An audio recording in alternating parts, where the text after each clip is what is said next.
Todos conhecem o Goku, um herói bobo que vive superando seus poderes. Mas vocês realmente conhecem aquele Goku, aquele da família, aquele Goku pai? Será que ele realmente também é um herói que deve ser idolatrado? No vídeo de hoje a gente vai analisar a relação do Goku com o Gohan. O Goku já colocou o Gohan em diversas situações.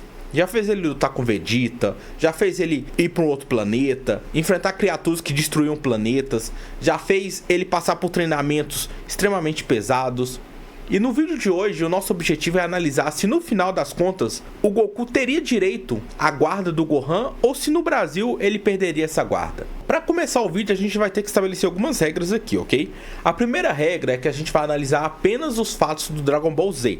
Ou seja, coisas que aconteceram em Filler, coisas que aconteceu Prequel, coisas que aconteceram em qualquer outra série de Dragon Ball ou no mangá não vão entrar, tá? A gente vai analisar somente as sagas principais do Dragon Ball Z, especialmente aquele período ali da infância do Gohan. Ou seja, a gente vai analisar a saga Saiyajins, a saga Namekusen, a saga Cell, a saga Freeza, mas as posteriores à saga Cell, quando o Gohan já é adolescente, a gente até poderia analisar, mas vamos deixar quieto, tá bom? Bom, outro ponto para análise também, a gente não vai analisar coisas que o Goku não teve participação direta ou indiretamente. Por exemplo, logo no início de Dragon Ball Z, Raditz chega à Terra, né, e pega o Gohan e sequestra ele. A gente não vai colocar esse ponto na lista porque o Goku não tinha culpa nenhuma. Inclusive, nesse início o Goku era um excelente pai. Ele foi em busca do filho, evitou que o filho lutasse, fez de tudo para proteger o Gohan.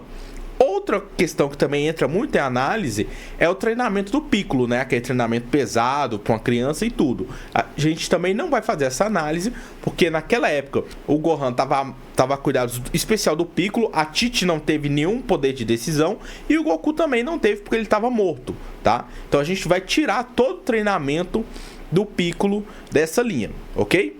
Bom, então vamos começar. Quando a gente fala de pai, principalmente no direito brasileiro, a gente está falando mais do que um dever de cuidado, de pagar contas, de dar alimentação. A gente está falando de um dever de responsabilidade. Então, a gente não está tratando só de questão de amor, tá? Esse vídeo nem vai tratar se o Goku ama ou não o Gohan. Com certeza ele ama, da forma dele, da forma Saiyajins, tá? Mas a gente vai analisar do ponto de vista legal, tá? O artigo 227 da Constituição Federal estabelece que é dever do Estado e da família propiciar com o máximo rigor para crianças e adolescentes cuidado, proteção, educação, saúde, tá? E o artigo 22 do ECA vai na mesma sintonia, dizendo toda a responsabilidade que os pais têm sobre as crianças, tá? Então, esse é um ponto que a gente já tem que tirar da mesa. A gente não vai analisar se o Goku ama ou não o Gohan. Com certeza ele ama. A gente vai analisar se o Goku, mesmo amando o Gohan da forma dele, ele teria direito até a guarda do Gohan ou se no final ele acabaria perdendo. E para começar isso, a gente vai logo para a saga Vegeta. Bom, quando a gente começa a saga Vegeta, logo no início, quando o Goku enfrenta o Vegeta, enfrenta o Nappa, né, que ele volta à vida, ele enfrenta os dois, pede pro Gohan se afastar, pede pro Kuririn se afastar, pede para eles se protegerem. E a luta segue assim, Goku vence Nappa, Goku vence o Vegeta no primeiro momento, só que aí o Vegeta dá uma contravolta, consegue cansar o Goku, e naquele momento o Gohan ainda tinha um rabo que transformava ele em macaco, né? A forma Ozaru dos Saiyajins. Então o Goku, aproveitando aquela oportunidade, ele obriga o Gohan a lutar contra o Vegeta. E aqui a gente já tem o primeiro ponto, que é o Goku colocando uma criança de 5 anos para enfrentar o príncipe dos Saiyajins, que nem ele, Goku adulto, treinado, conseguiu vencer a primeiro momento. Essa prática do Goku de colocar o Gohan contra o Vegeta configura o crime de maus tratos, que é o que? É expor a perigo ou segurança aquele que está sob seu cuidado, tá? Então no momento que o Gohan, claro, ele é filho do Goku, então ele tem um dever de cuidar do Gohan, assim que ele expõe o Gohan ao perigo de vida na luta contra o Vegeta, ele comete o crime de maus tratos, incorrendo no artigo 136 do Código Penal, que estabelece o crime de maus tratos com pena de reclusão de 2 meses a 1 ano. Só que, no caso em especial, na verdade não em especial, tá? Mas todas as lutas de Dragon Ball, a gente tá falando de grandes danos e de grande perigo. Então aqui no caso do Goku, a luta que ele obriga o Gohan a lutar contra o Vegeta é uma luta que expõe ele a um perigo extremo, e aí ele comete o crime qualificado de maus tratos. E aí a gente pega o parágrafo 1º do artigo 136, que estabelece a pena, no caso de lesão corporal grave, de até 4 anos. Então já vai anotando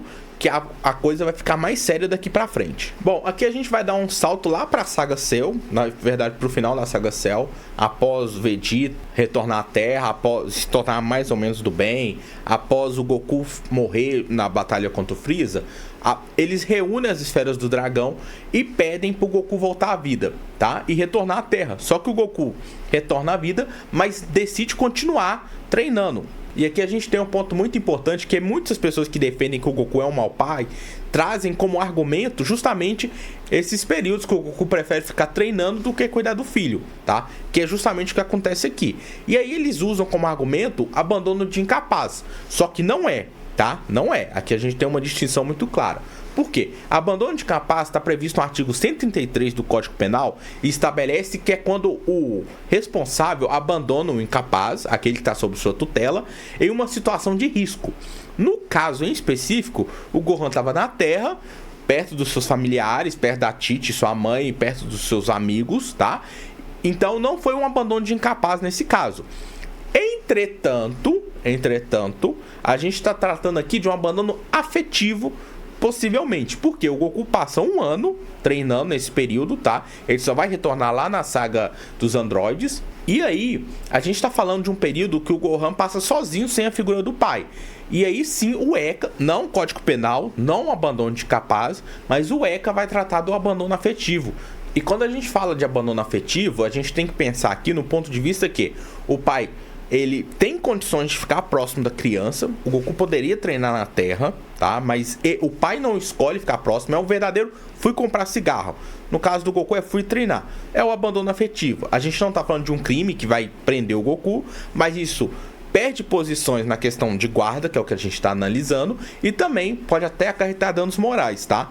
Então o abandono afetivo, ele não tem um prazo específico, mas ele é analisado primeiro o tempo, no caso a gente está falando de mais ou menos 1 ano, os prejuízos causados à criança, tá? No caso o Gohan cresceu sem a figura paterna, e a gente tem um agravante. Por quê? Quando o Goku retorna na saga dos androides, o Goku aprende o teletransporte. Em algum momento, a gente não sabe quando, mas ele aprende essa técnica. Ou seja, ele poderia ter vindo à Terra mesmo há poucos momentos para visitar o Gohan, tá? Para dar um oi, para fazer qualquer coisa, e ele não o fez, mesmo podendo. Então aqui sim, tá? Do meu ponto de vista, a gente está tratando sim de um abandono afetivo do Gohan, tá? Lembrando, a gente vai recapitular lá com o início. Eu não tô falando que o Goku não goste do Gohan. Ele adora o Gohan. Só que o Goku coloca sempre em primeiro lugar as lutas dele. Ele coloca até acima dele próprio, acima da sua própria vida, as lutas, tá? Então, nesse caso, a gente tem um claro caso de abandono afetivo. E aí a gente chegou num ponto extremamente complicado pro Goku, que é a violência doméstica. No início da saga dos androides, após o Goku retornar à Terra, Trunks do futuro avisa ele que daqui mais ou menos 3 anos, criaturas muito fortes vão chegar e vão matar todo mundo. E para isso, né, para se preparar, o Goku decide levar o Gohan a treinamento. Ele chega pra Tite e fala: olha, preciso levar o Gohan pra treinar, a gente precisa ser capaz de enfrentar essas criaturas do futuro. Eu sei, são monstros, vão destruir o mundo. Só que a gente tá falando, novamente, de uma criança, de mais ou menos ali agora uns 6, 7 anos, que vai abandonar a escola por 3 anos. 3 anos. A gente já vai analisar a questão da escola, mas vamos tratar agora da violência doméstica. E quando a Tite reluta com isso, tá? Não concordando. E quando ela finalmente concorda, o Goku dá um tapa nela em agradecimento, faz a Tite voar e quebrar a parede, tá? Ele diz que não sabia o poder da sua força, mas ele bateu na esposa, na mãe do seu filho, na frente dele. E isso a gente está tratando de violência doméstica, mesmo na modalidade culposa, ainda continua sendo violência doméstica. Porque a gente está falando do artigo 129, parágrafo 9 do Código Penal, que estabelece a violência doméstica, que é a violência praticada no âmbito familiar. cuja pena vai de 2 a 5 anos de reclusão. Mas é claro, como eu disse, o Goku alega que foi culposa, ou seja, ele não tinha intenção de machucar a Tite. Então aí, no caso, a gente tem o parágrafo 6º do artigo 129 e a pena vai até 2 anos. Mas não deixa de ser violência doméstica, e o agravante foi na frente do Gohan, que é mais um ponto desabonador em toda essa análise que o juiz vai ter, se vai conceder ou não a guarda do Gohan pro Goku. Bom, e lembra que eu falei que toda essa situação de violência doméstica da Tite se deu porque ela concordou que o Goku treinasse o Gohan por 3 anos, inclusive largando os estudos? Inclusive no futuro a Tite até fala, olha, Gohan, você precisa voltar dos estudos, você está muito atrasado. Então, isso não é um crime por si, tá? Mas o ECA, no artigo 249, vai estabelecer uma multa administrativa para os pais que não cumprem seus deveres, por dolo ou culpa. Quais são os deveres? Lembra que a gente falou lá no início? Cuidado, proteção, segurança, educação. Aqui a gente está falando de educação. Então, nesse caso, os pais respondem por uma multa de 3 a 20 salários mínimos, tá? Podendo ser dobrado no caso de reincidência, que é uma coisa que acontece muito frequente no caso do Goku, que faz o Gohan treinar diversas vezes ao longo de todo o anime. Então, a gente está falando aqui de uma multa que pode chegar até 40 salários mínimos. E, mais uma vez, isso não é um crime, tá? Do artigo 249 do ECA, mas é outro ponto desabonador pro Goku, pai de família. E aqui a gente chegou no ponto mais complicado que todo mundo queria saber, que é a semente dos deuses na luta contra o Cell. A gente já tem o fato do Goku colocar o Gohan para enfrentar o Cell, tá? E a gente tem essa agravante ainda da semente dos deuses, tá? E aqui, muita gente que defende o Goku sempre alega o seguinte ponto, olha, a Terra estava em extremo perigo, precisava do Gohan, tá? Precisava que o Gohan lutasse, senão a Terra ia ser destruída, as pessoas iam morrer. É um argumento válido, o juiz pode até levar isso em conta, embora eu ache difícil. Só que aqui, o Cell já estava cansado, e o Goku fez ele renovar suas energias, porque segundo ele, não seria justo o Gohan vencer o Cell fraco, para ele enfrentar o Cell. Então aqui a gente está falando de uma situação em que o Goku deliberadamente, não uma situação de o planeta vai ser destruído, mas deliberadamente coloca o Gohan em risco. Tira toda a defesa e todos bons olhos que a gente poderia ter, relevar a questão de planeta e tudo, e não tem como dizer que o Goku aqui foi moleque, tá? Aqui o Goku realmente não foi um pai, novamente colocando sua ânsia de luta acima de si e acima do seu filho. E aqui sim a gente tem mais uma vez os maus tratos, que a gente já falou anteriormente, previsto no artigo 136, mas eu quis trazer esse fato de novo, porque a principal defesa que as pessoas sempre alegam de ser uma proteção da Terra, cai por terra com as sementes dos deuses, tá? Então o Goku responde novamente por maus tratos, previsto no artigo 136, por expor o Gohan a um perigo que inclusive quase que o Gohan morre, tá? Porque o Cell ia explodir, o Goku se sacrifica, mas o Cell volta à vida, tá? E o Gohan ali, com a ajuda de todo mundo, consegue vencer em último momento. Bom, e com isso a gente chegou no ponto principal, que foi, eu já dei algumas pinceladas, que é o seguinte: o Goku ama o Gohan? Com certeza ele ama. Só que ao longo de todo o anime, o Goku é definitivamente um dos piores exemplos de pai. Por outro lado, o Vegeta, ele é um pai muito ruim, mas acaba se tornando um pai melhor do que o Goku. Se vocês quiserem, a gente até pode fazer uma análise dos crimes do Vegeta, mas acho que são muitos, tá? Mas o ponto em questão é, o Goku, ele bateu na Tite, mesmo que seja culposo, ele preferiu ficar treinando um abandono afetivo, ele expôs o Gohan a perigo diversas vezes, fez o Gohan sair dos estudos, quase fez o Gohan morrer numa luta que não tinha necessidade.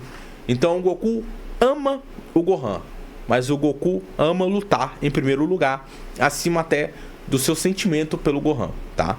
Então nesse caso, chegando um veredito, eu diria com toda certeza que se um juiz pegasse o caso do Goku, analisando até a saga Cell, ele poderia relevar essa questão de que o Gohan era a última chance, precisava dele para salvar as outras pessoas, um sopesamento ali, tá? Uma análise seria feita de riscos e consequências, mas na saga Cell não tem desculpa que defenda o Goku.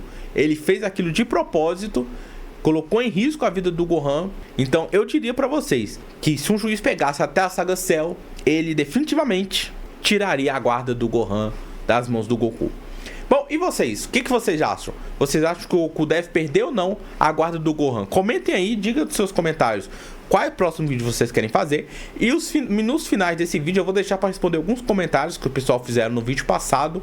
E vamos a eles. O Conte-san comentou com o Ulfric que ele é um bom homem, mas que os conselheiros que o orientam mal. E definitivamente, tá? Se vocês verem toda a situação do Ulfric, ele até tenta ser bom assim com as pessoas, com as outras raças, mas definitivamente ele toma decisões péssimas por causa dos seus conselheiros, inclusive atacando o Windhelm, tá? Que é o ponto ali que não tem como defender o Ulfric naquela situação. O Vince Bob Wilson fez um elogio ao canal, muito obrigado, mano.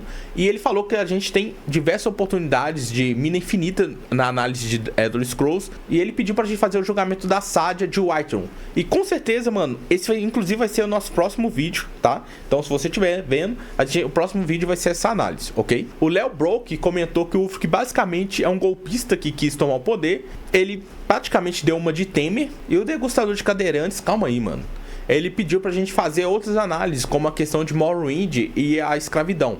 Bom, se vocês não sabem, tem toda uma questão da escravidão das raças bestiais, como os Argonianos e os Khajiits, tá? E esse vai ser um vídeo especial que a gente vai fazer. Não vai ter como ser o próximo, porque esse vídeo eu quero fazer algo bem trabalhado, analisando a escravidão em toda a Tamriel.